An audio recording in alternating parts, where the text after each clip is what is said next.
অসম ৰাজ্যিক কৃষি বিপণন পৰিষদৰ অনুমোদিত বজাৰ দৰ এনেধৰণৰ বৰপেটা ৰোড বজাৰত বিলাহীৰ ন্যূনতম মূল্য প্ৰতি কুইণ্টলত ৪৭০০ টকা আৰু অধিকতম মূল্য প্ৰতি কুইণ্টলত ৫৮০০ টকা বেঙেনা ৩০৭০ টকা ৪২০০ টকা ৰঙালাও ১৫০০ টকা ১০৭০ টকা আলুৰ ন্যূনতম মূল্য প্ৰতি কুইণ্টলত ২৪০০ টকা আৰু অধিকতম মূল্য প্ৰতি কুইণ্টলত ২৬৫০ টকা মৰিগাঁও বজাৰত আলুৰ ন্যূনতম মূল্য প্ৰতি কুইণ্টলত ২৪০০ টকা আৰু অধিকতম মূল্য প্ৰতি কুইণ্টলত ২৬০০ টকা পিঁয়াজ ৪০০০ টকা ৪৪০০ টকা বন্ধাকবি ১০০৮ টকা ২২০০ টকা বিলাহীৰ ন্যূনতম মূল্য প্ৰতি কুইণ্টলত ৪০০০ টকা আৰু অধিকতম মূল্য প্ৰতি কুইণ্টলত ৪৪০০ টকা শোণিতপুৰ বজাৰত আদাৰ ন্যূনতম মূল্য প্ৰতি কুইণ্টলত ১১০০০ টকা আৰু অধিকতম মূল্য প্ৰতি কুইণ্টলত ১২০০০ টকা জলকীয়া ৯৫০০ টকা ১০০০০ টকা লেচেৰা ৩০৮০ টকা ৪০০০ টকা গাজৰৰ ন্যূনতম মূল্য প্ৰতি কুইণ্টলত ৬৫০০ টকা আৰু অধিকতম মূল্য প্ৰতি কুইণ্টলত ৭০০০ টকা গড়চুক বজাৰত বিলাহীৰ ন্যূনতম মূল্য প্ৰতি কুইণ্টলত ৪৫০০ টকা আৰু অধিকতম মূল্য প্ৰতি কুইণ্টলত ৫০০৮ টকা আলু ২০০৮ টকা ২৮৮০ টকা বিন ৭০৭০ টকা ৮০০০ টকা ৰঙালাওৰ ন্যূনতম মূল্য প্ৰতি কুইণ্টলত ১৬০০ টকা আৰু অধিকতম মূল্য প্ৰতি কুইণ্টলত ১০০৮ টকা কেন্দ্ৰীয় বতৰ বিজ্ঞান প্ৰতিষ্ঠানৰ পৰা পোৱা বতৰৰ আগলি বতৰা অনুযায়ী গুৱাহাটী আৰু ইয়াৰ উপকণ্ঠ অঞ্চলৰ বতৰ আংশিক ডাৱৰীয়া হৈ থকাৰ লগতে পাতলীয়া বৰষুণ পৰাৰ সম্ভাৱনা আছে বতাহ প্ৰতি ঘণ্টাত 10 কিলোমিটাৰ বেগেৰে বলিব আপেক্ষিক আৰ্দ্ৰতা ৮১% ভিতৰতে থাকিব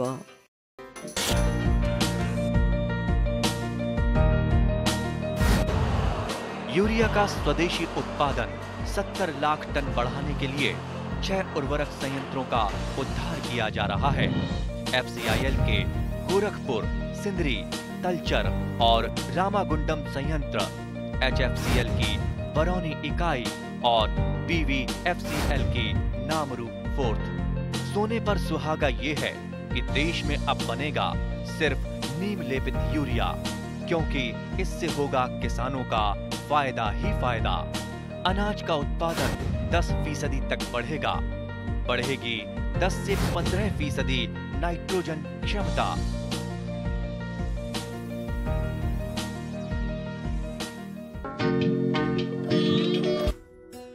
অতীজত কামৰূপ বৰপেটা আৰু পিছলৈ নলবাৰী জিলাৰ অন্তৰ্ভুক্ত হৈ থকা বাক্সা 2003 বৰ্ষৰ পৰা বিটিআৰৰ এখন পূৰ্ণাংগ জিলালৈ ৰূপান্তৰ হয় ভূটান সীমান্তৰ পৰা বিস্তৃত 2.29 লাখ হেক্টৰ মুঠ মাটিকালিৰ 1.45 হেক্টৰ বানমুক্ত সাৰুৱা কৃষিভূমিৰে এই জিলাখনৰ কৃষি ব্যৱস্থাৰ আছে এক সুকীয়া স্বৰূপ উল্লেখযোগ্য যে জিলাখনৰ শস্য নিবিড়তা হৈছে 157%।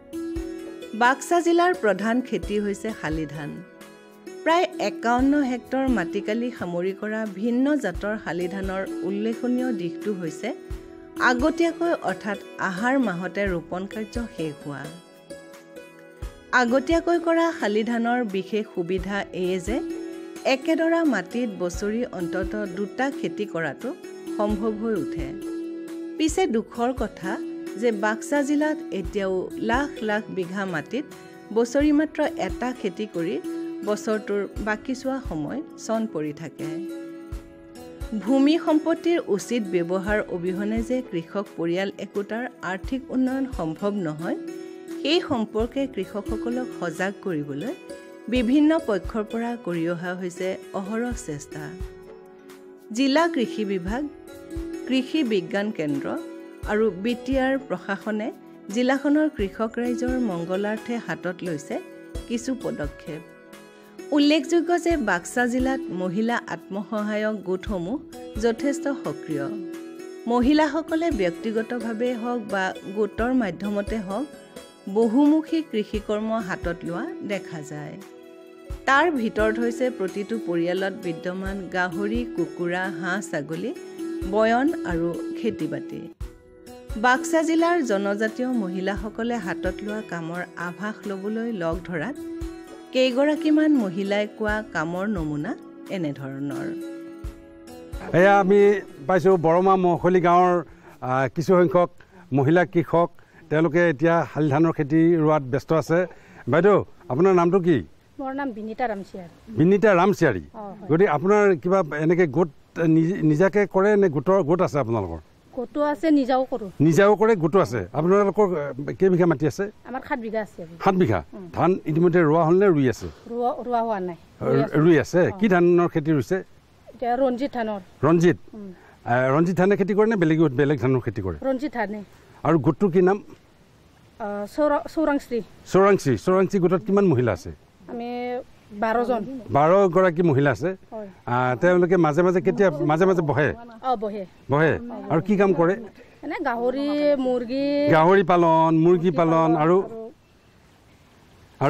ছাগলী পালন ধান খেতি কৰে আৰু বেহাৰৰ খেতি কৰে বাইদেউ আপোনাৰ নামটো কি প্ৰমিলা বড়ো আপোনাৰ ঘৰো ইয়াতে নহয় জানো আপোনাৰ কওকচোন আপোনাৰ মাটি কিমান আছে আপোনালোকৰ আমাৰ 8 বিঘা আছে 8 বিঘা মাটিত কি ধানৰ খেতি কৰে অকল ৰঞ্জিত কৰোঁ আৰু খালি ধান অলপমান কৰোঁ বনি জাহা কৰে আৰু বিক্ৰী কৰিব পাৰেনে অলপ পৰা নাযায় আৰু সৰিয়হৰ খেতি কৰে বেহাৰ খেতি আপোনাৰ গোট আছে নি গোট আছে গোটটো কি নাম আৰণ্যাই মানে আমাৰ যিটো এইটো গামোচা যিটো আৰণ্যাই গোটত কিমান মহিলা আছে 12 জন জিলাখনৰ 70% খেতিয়কে প্ৰধানমন্ত্ৰী কৃষক সন্মান নিধিৰ ধন পাবলৈ সক্ষম হৈছে অৱশ্যে জিলাখনত প্ৰধানমন্ত্ৰী ফচল বীমা আঁচনিৰ দৰে অভিলাষী আঁচনিৰ ক্ষেত্ৰত কৰণীয় বহুখিনি বাকী 31 জুলাইৰ ভিতৰত ইচ্ছুক খেতিয়কসকলে মাত্ৰ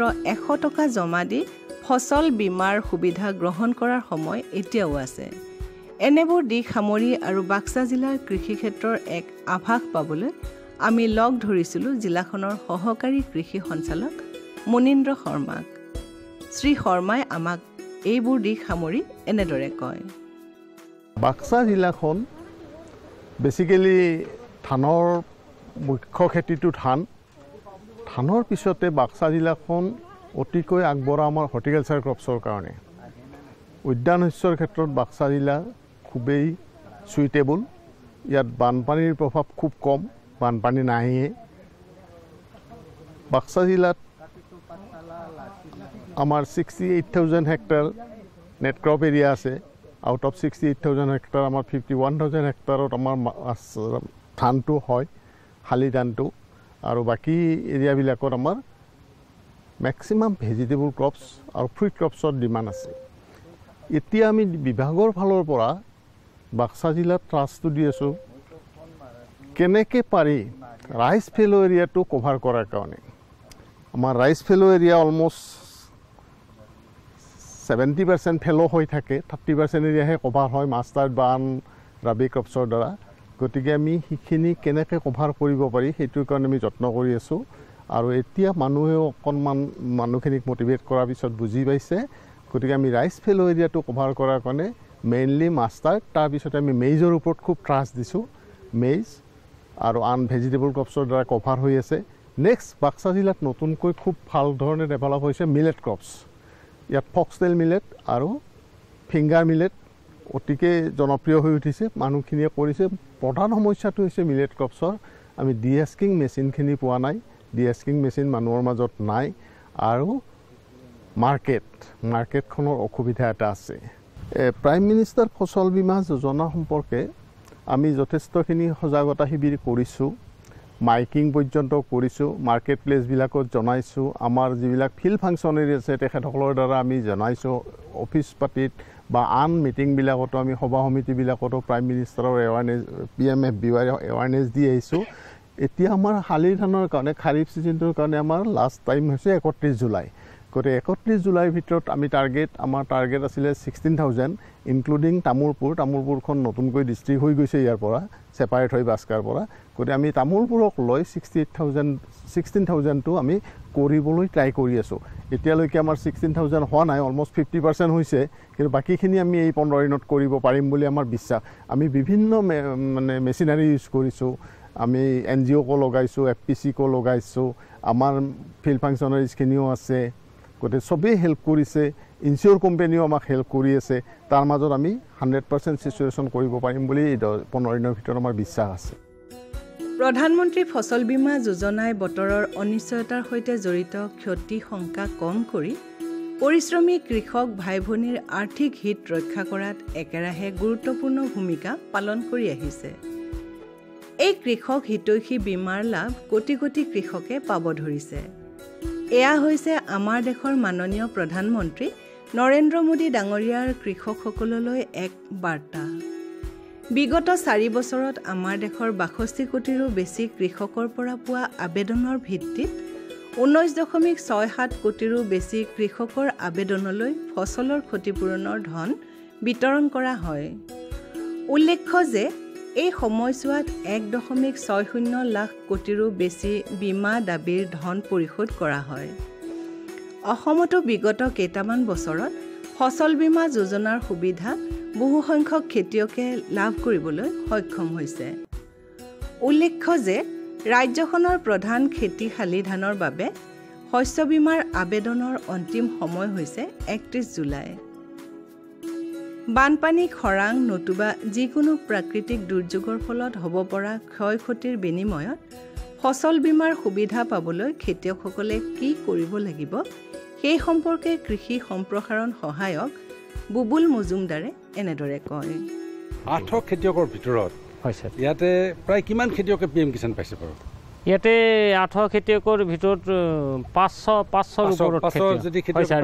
নিউলি যিখিনি হৈ আছে সেইখিনি কাউণ্ট হোৱা নাই, 500 ওপৰত পাই আছে। তথাপিতো আমি দেখিছোঁ যে আপোনাৰ 70% মান খেতিয়কে ইতিমধ্যে পাইছে। হয় স্যার, এতিয়া 70-80% কিষাণটো ভালে, কিন্তু ফচল বীমা যিটো শস্য যিটো বীমা, শস্য বীমা কিমান কৰিছে ইয়াতে? শস্য বীমা এতিয়ালৈকে স্যাৰ আমাৰ হাতত একজেক্টলি আমি হেৰি দিব নোৱাৰিম, কাৰণ কিয় CSC চেণ্টাৰবিলাকত মানুহ বেছি গৈ আছে। হয় স্যাৰ, CSC চেণ্টাৰত তেওঁলোক বেছিকৈ গৈ আছে। আমাৰ তাতে আহিলে তেখেতসকলে যিটো ফটোষ্টেট কপি দিব লাগে, আধাৰ দিব লাগে, বেংক পাছবুক দিব লাগে, প্লাছ মাটি দিব লাগে, তেওঁলোকে এইখিনি নকৰি CSC চেণ্টাৰত হেৰি হৈ যায়। হয় স্যাৰ, তাতে সুবিধাটো হয় কি এইখিনি কৰিব নালাগে, তেওঁলোক তাতে ফট কৰি গৈছে। নাই, কিন্তু আপুনি মানুহবিলাকক যে ফচল বীমা কৰিব লাগে সম্পৰ্কে কেনেকৈ সজাগ কৰিছে? সজাগ আজিকালি হৈ আছে তেখেতসকলে, কিন্তু এই যিটো আমাৰ পোকে খায় সেইটোত নাপায়, সেইটোতো তেওঁলোকে ক্লেইম কৰিব বিচাৰে। আমাৰ নিজ জুলুকি বৰমা এলেকাত নো ফ্লাড নো ড্ৰট, কিন্তু অলপ হেৰি কৰিব লাগে, মটিভেশ্যন কৰিব লাগে, কিন্তু অলপ দিগদাৰ হয়। কিন্তু আজিকালি আহি গৈছে স্যাৰ। আপোনালোকে কৰে নে কোম্পানীয়ে কৰে? কোম্পানী নহয়, আমিয়ে কৰোঁ। কোম্পানীও লাগি গৈছে, আমাৰ কোম্পানীও আছে, চলি আছে, আমিও লাগি আছোঁ। এইটো এতিয়া ইচ্ছুক, তেওঁলোক ইচ্ছুক। কিন্তু হয় স্যাৰ, 7.5 বিঘালৈকে তেওঁলোকে 100 টকা দিব লাগে। আমাৰ খেতিয়কবিলাকৰ মাটি বহুত বেছি নাই, 100 টকা দিলে তেওঁলোকে ইনচিয়ৰ কৰিব পাৰে। প্লাছ 7.5 বিঘাৰ ওপৰত প্ৰায় 1 বিঘা মাটিত প্ৰায় 1200 মান টকা পৰি যায়। আমি সেইটো তেখেতসকলক জোৰ নকৰোঁ, তেখেতসকলে নিজেই কিছুমানে খুব কম সংখ্যকে সেইটো কৰে। 1200 টকা পৰি যায়, মানে পাৰ বিঘা 1200 মান টকা পৰি যায়, 7.5 বিঘাৰ ওপৰত যদি কৰিব যায়। তাৰমানে 100 টকা দিলে 7.5 বিঘালৈকে হৈ যায়। এতিয়া সেইটো কৰিবৰ কাৰণে খেতিয়কবিলাকে নাজানে, ফৰ্মখন ক'ত পাব? ফৰ্ম আমাৰ CSC চেণ্টাৰত গ'লেতো ফৰ্মটো তেওঁলোক নালাগে, আল্টিমেটলি নালাগে। এতিয়া আমাৰ তাতে আহিলে আমি ফৰ্ম দিম, ফৰ্ম লগত আছে আমাৰ। নহয় স্যাৰ, হেৰিবিলাক কমন ছাৰ্ভিচ চেণ্টাৰবিলাকত। কমন ছাৰ্ভিচ চেণ্টাৰ অকল মানে ফচল বীমাৰ কাৰণে? ফচল বীমা নহয়, বিভিন্ন ধৰণৰ তেওঁলোকে কৰি আছে। তেওঁলোকে ফচল বীমাৰ কাৰণে ৰেজিষ্ট্ৰেশ্যন কৰি দিলে হয় স্যাৰ। তাৰ কাৰণে মাটিৰ কাগজ লাগিব, তাৰপিছত আধাৰ লাগিব, বেংক পাছবুক আৰু তেওঁলোকৰ তাতে ডাইৰেক্ট স্কেন হৈ যায়, স্কেনটো পঠাই দিয়ে, গুচি যায়। আৰু তেওঁ যিটো খেতি কৰিছে সেই খেতিৰ বিৱৰণটো লাগিব নেকি? কি খেতি কৰিছে লাগে, চালিপেদি হওক, হেৰি হওক, মাটিমাহ হওক। 31 জুলাই আমাৰ লাষ্ট চালিপেদিত। দৰ্শক মণ্ডলী, এতিয়া আমি দেখিছোঁ যে 31 জুলাইলৈ এতিয়াও আমাৰ সময় আছে। 31 জুলাইলৈ কৃষকসকলে মাত্ৰ 100 টকা দি তেওঁলোকে ফচল বীমা নিজৰ খেতি। কোনোবাই পাইছে নাই ইয়াতে ফচল বীমা কৰিলে? ফচল বীমা ধন ঘূৰাই পাইছে না? স্যাৰ, যিটো আমাৰ নিজ জুলুকি বৰমা এলেকা, নিজ জুলুকি এলেকাত বৰমাত আমাৰ তেওঁলোকৰ একো ফ্লাডতো বেয়া হোৱা নাই, ড্ৰটতো বেয়া হোৱা নাই। তথাপিতো তেওঁলোকে পোৱা নাই, যিহেতু তেওঁলোকে সেইকাৰণে ইচ্ছা কৰা নাই কৰিব কাৰণে, বেছি ইচ্ছা নকৰে। কিন্তু এতিয়া গম পাইছে যিটো কৰি থোৱা ভাল, তেওঁলোকে কৰে। আপুনি জানেনে কোনোবাই পাইছেনে?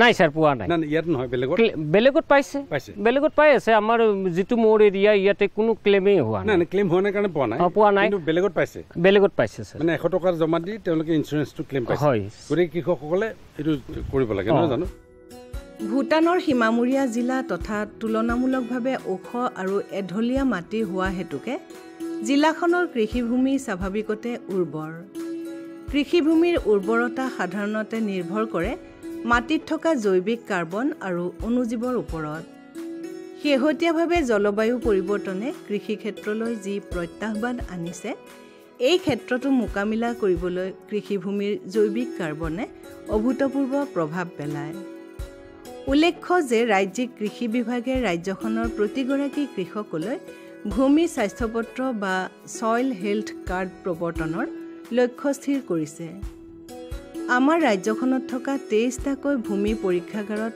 মাটি পৰীক্ষাৰ সুবিধা আছে যদিও শেহতীয়াভাৱে NGO প্ৰাইভেট কোম্পানী আদিৰ সহযোগত ভূমিৰ স্বাস্থ্য পৰীক্ষাৰ দিহা কৰা হৈছে কৌটিল্য গ্ৰুপ নামৰ NGO এটাই বাক্সা জিলাত ভূমিৰ নমুনা সংগ্ৰহ কৃষকসকলৰ মাজত সজাগতা সৃষ্টি ভূমি স্বাস্থ্যপত্ৰ বিতৰণ আদি কামত জড়িত হৈ আহিছে ভূমি স্বাস্থ্যপত্ৰৰ প্ৰয়োজনীয়তা সম্পৰ্কে কৌটিল্য গ্ৰুপৰ এগৰাকী কৰ্মকৰ্তা সীমান্ত শৰ্মাই আমাক এনেদৰে কয় আমাক NGO যেটো ৰিলেটেড এই কামটো আমি এনকাৰেজ পাইছিলোঁ প্ৰথম আমাৰ CPC নলবাৰী কেভিকেৰ মৃদুল ডেকা ছাৰৰ পৰা ডক্টৰ মৃদুল ডেকা ছাৰ তেখেতে আমাক এনকাৰেজ কৰিছিলে যে NGO কৰক আপোনালোকে ডেভেলপমেণ্টৰ কাৰণে কাম কৰক তো তেনেকৈ আমি কাম কৰিলোঁ 17 চনত কৌটিল্য গ্ৰুপ স্থাপিত হ'ল আৰু 17 চনত স্থাপিত হোৱাৰ পিছৰ পৰা আমি 17 চনৰ পৰাই আমি এটা উত্তৰণ NGO বুলি NGO এটাৰ লগত লগ লাগি আমি সইল হেল্থ কাৰ্ডৰ কাম কৰিছিলোঁ নেশ্যনেল সইল হেল্থ মিছনৰ আণ্ডাৰত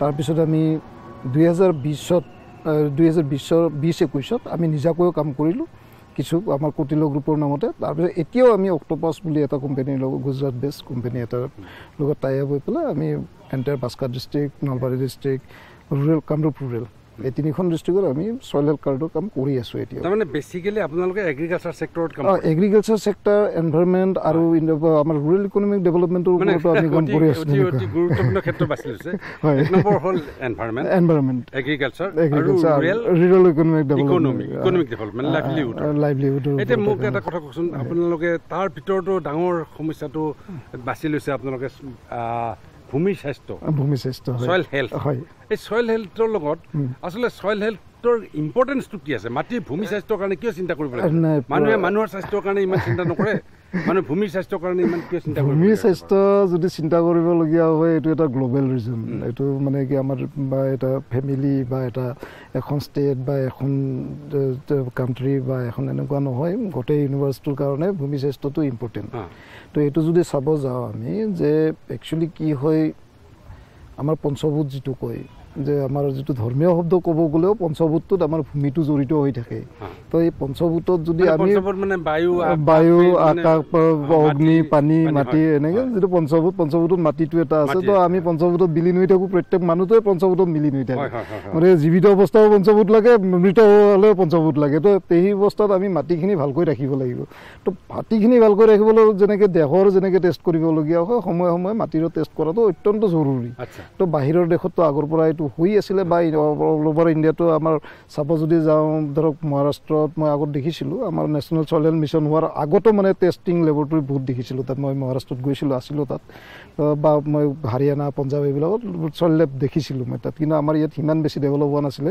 কিন্তু যেতিয়া নেশ্যনেল সইল হেল্থ মিছন আহিলে প্ৰধানমন্ত্ৰী ডাঙৰীয়াই যেতিয়া ঘোষণা কৰিলে যে প্ৰত্যেকজন মানুহে সইল হেল্থ কাৰ্ড পাব লাগে তেতিয়া আমি এই সইল চেম্পল কালেকশ্যন কৰি পেলাই আমি সইল টেষ্ট কৰি পেলাই আমি ভূমি স্বাস্থ্যপত্ৰ দিয়াৰ ব্যৱস্থা কৰিলোঁ আৰু ভূমি স্বাস্থ্যপত্ৰৰ ব্যৱস্থা এটাই কাৰণ মানে চবতকৈ ইম্পৰ্টেণ্ট কাৰণটো হৈছে কি যদি আমি আমাৰ মাটিখিনি যদি সুস্থ কৰি ৰাখিব লাগে তেতিয়াহ'লে আমাৰ ভূমি স্বাস্থ্যপত্ৰটো অত্যন্ত জৰুৰী কিহৰ কাৰণে আমি ধৰক খাদ্যটো এটা ভঁৰাল বুলি ধৰি আমি এটা ভঁৰাল বুলি ধৰি লওঁ বছৰ বছৰ ধৰি খেতি হৈ আছে তো এতিয়া সাধাৰণ কথা এটা কৈছোঁ ইয়াত জলকীয়া পুলি ৰুইছে যে জলকীয়া পুলি ৰুইছে নেক্সট হয়তো কিবা এটা বেলেগ ৰুব ইয়াৰ পৰা মাটিৰ পৰাতো খাই থাকিব খাই থাকিব ভঁৰালৰ পৰা যেনেকৈ মানুহে খাই থাকিব এটা সময় নাইকিয়া হৈ যাব তো মাটিটোত যিবিলাক ইনগ্ৰিডিয়েণ্ট লাগে সেই ইনগ্ৰিডিয়েণ্টবিলাক ধৰক যদি কমি গৈ থাকে দিনক দিনে তো তাক দিব লাগিব না এড কৰিব লাগিব তো ভূমি স্বাস্থ্যপত্ৰটোত কি হয় আমি 12টা পেৰামিটাৰত গম পাওঁ যে মেক্ৰনিউট্ৰিয়েণ্ট আৰু মাইক্ৰনিউট্ৰিয়েণ্টটো কিমান আছে বা কিমান লাগিব। মানে মেক্ৰনিউট্ৰিয়েণ্ট মানে নাইট্ৰজেন ফসফৰাছ এইটো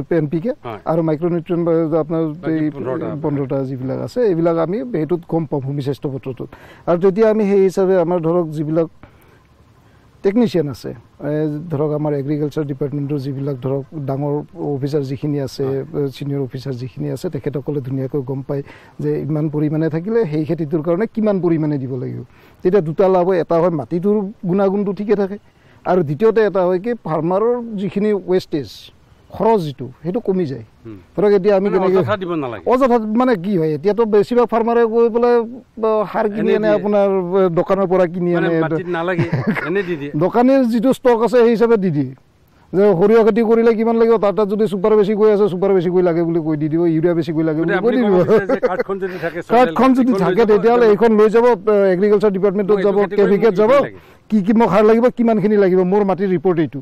তেতিয়াহ'লে এডিঅ' হওক বা আমাৰ এডিএ হওক বা SDO হওক বা DO হওক তেখেতসকলে প্ৰেছক্ৰাইব কৰিব যে এই মাটিটোৰ কাৰণে অমুক খেতিটোৰ কাৰণে আপোনাক ইমান লাগিব, যেনেকৈ ডক্টৰে আমাক মেডিচিনটো এটা ড'জ কৈ দিয়ে। নাই এতিয়া এখন কাৰ্ড এজন মানুহে যেতিয়া পাব কাৰ্ডখনৰ ভেলিডিটি কিমান? 2 বছৰ থাকে এইটো। 2 বছৰ আকৌ টেষ্ট কৰিব লাগে। তাৰমানে 2 বছৰটো এটা কাৰণ লাগে, ধৰক আমাৰ এইটোতো ফ্লাড জোন সেইটো এটা কাৰণ, আৰু দ্বিতীয়তে এটা হয় কি ধৰক আমি যিটো সাৰ ইউজ কৰোঁ তাৰে কিছু পৰিমাণে থাকিও যায়। গতিকে ধৰক নেক্সট 2 বছৰ পিছত সেইটোৰ পৰিমাণটো হয়তো ইউৰিয়া ধৰক এই বছৰ 2 কেজি দিবলগীয়া হৈ আছে, 2 বছৰ পাছত হয়তো এইটো 2 কেজিটো কমি যাব পাৰে। किसान पूरी तरह से सशक्त और सक्षम बने, इस लक्ष्य के साथ हम निकले हैं। देश के किसानों को हर वो साधन संसाधन दिए जाए जिससे वो अपनी आय दोगुनी कर सके। ये मुस्कान है खुशहाली की, देश के मान की। ये मुस्कान है किसानों की, और इस मुस्कान की वजह है प्रधानमंत्री किसान सम्मान निधि योजना, जो अन्नदाताओं की आशाओं की जमीन को पिछले 5 वर्षों से इस तरह सींच रही है कि उनके जीवन में खुशी और आत्मविश्वास की फसल लहलहा रही है। माननीय प्रधानमंत्री जी की दूरगामी सोच का नतीजा है प्रधानमंत्री किसान सम्मान निधि योजना। लगातार तीसरी बार चुनी गई सरकार का पहला निर्णय किसानों के बारे में है।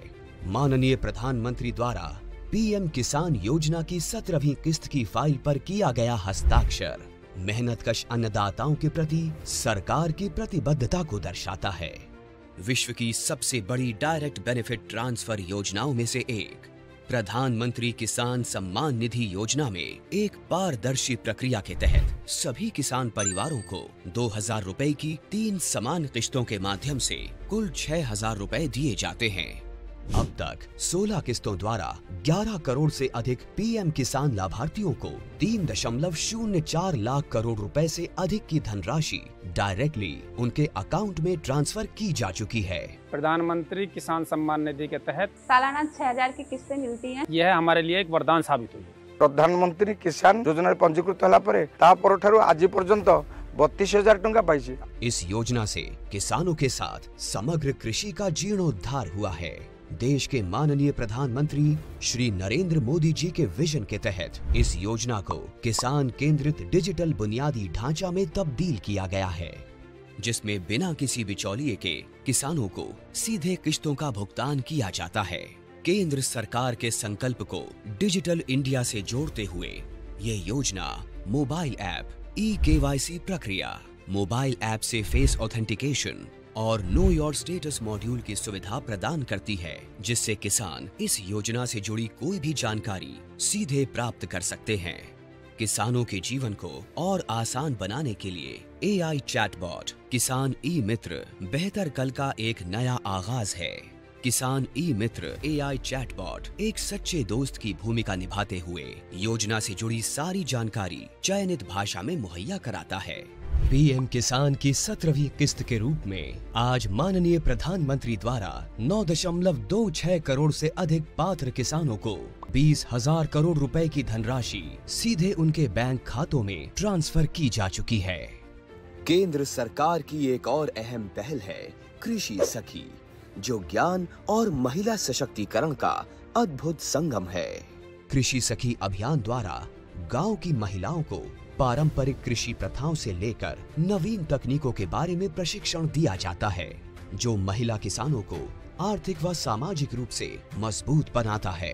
गांव की हर महिला को इस मुहिम से जोड़ने के लिए माननीय प्रधानमंत्री श्री नरेंद्र मोदी जी द्वारा 30,000 से अधिक स्वयं सहायता समूहों का कृषि सखियों के रूप में प्रमाणीकरण किया गया है। कृषि सखी हमारी सहेली जैसी हैं और गांव-गांव में आती हैं, हमको खेती बाड़ी के बारे में बहुत कुछ सिखाती हैं। ऐसे अनूठे प्रयासों से देश का किसान स्वाभिमानी, स्वावलंबी, सशक्त और आत्मविश्वासी बन रहा है। किसान भाइयों गांठ बांध लो, गांठ बांध लो, बहुत बहुत है काम की, समृद्धि के पैगाम की। मिट्टी के मिजाज को समझो, मिट्टी के हर राज को समझो, मिट्टी की तुम जांच कराओ, मुफ्त सॉइल हेल्थ कार्ड ले जाओ। कभी मुनासिब बीज लगाओ, सही किस्म की खाद ले आओ, जितनी जरूरी उतनी डालो, सही मात्रा खुद पहचानो, इसको अपना मंत्र बना लो, मिट्टी की सेहत तो जानो। बात बहुत है काम की, कम लागत अधिक वरदान की, किसान भाइयों गांठ बांध लो। आज ही मिट्टी की जांच कराएं, राज्य सरकार के कृषि अधिकारी से संपर्क करें और मुफ्त में सॉइल हेल्थ कार्ड पाएं। कृषि और किसान कल्याण मंत्रालय द्वारा किसान हित में जारी।